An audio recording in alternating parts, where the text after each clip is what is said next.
ગુજરાતના ઇતિહાસમાં અગાઉ ક્યારેય પણ કોંગ્રેસ અને ભાજપ સિવાયની કોઈ પાર્ટીએ આટલી મોટી સંખ્યામાં ઉમેદવારો ઊભા કર્યા હોય એવું બન્યું નથી. અમારા માટે આ ખૂબ જ ગર્વ લેવા જેવી બાબત છે કે અમે આટલું કામ કરી શક્યા છીએ, આટલા ઉમેદવારો ઊભા રાખી શક્યા છીએ એ બહુ સારી બાબત છે. પણ અમે ઉમેદવારો ઊભા રાખ્યા એ બાબતથી ભાજપને બિલકુલ ગમ્યું નથી.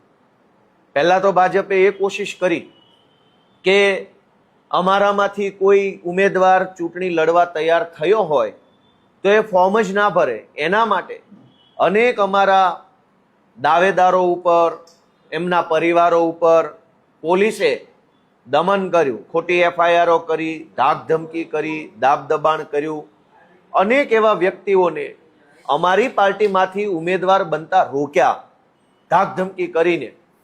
તેમ છતાં પણ જે મજબૂત મક્કમ મનોબળના માણસોએ અમારી આમ આદમી પાર્ટીમાંથી ઉમેદવારી કરી એને ગઈકાલ બપોર પછીથી જ ભાજપ અને પોલીસ બે સક્રિય થઈ ગયા.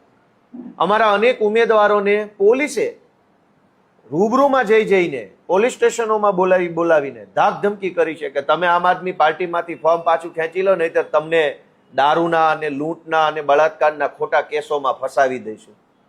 આ કેવી વાત થઈ? અને એમાંય પોલીસ આ ધંધા કરશે ગુજરાતમાં? મારી પાસે રેકોર્ડિંગ છે. મેં પાર્ટીમાં સૂચન કર્યું છે કે બધા જ મીડિયા મિત્રોના વોટ્સએપમાં આ રેકોર્ડિંગ આપી દેવામાં આવે કે કેવી રીતે પોલીસ, બુટલેગર અને ભાજપના માણસો ત્રણેય ભેગા મળી અમારા ઉમેદવારો ઉપર હવે દબાણ બનાવે છે કે ફોર્મ પાછું ખેંચી લો.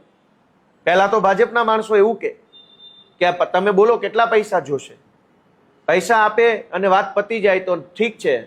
પણ જે અમારા ઉમેદવારો એમ કહે છે કે પૈસા લેવાના નથી, અમે તો કટ્ટર ઈમાનદાર માણસો છીએ, અમે તો બદલાવ માટે આવ્યા છે, તો એને પોલીસથી ડરાવવામાં આવે છે. અને પોલીસે આ અભિયાન હાથ ઉપર લીધું છે કે આમ આદમી પાર્ટીના ફોર્મ જે ઉમેદવારોના ભરાઈ ગયા છે એ ઉમેદવારોને ડરાવી ધમકાવી ખોટા કેસમાં ફસાવાની ધમકી મારી અને ફોર્મ પાછું ખેંચી લે.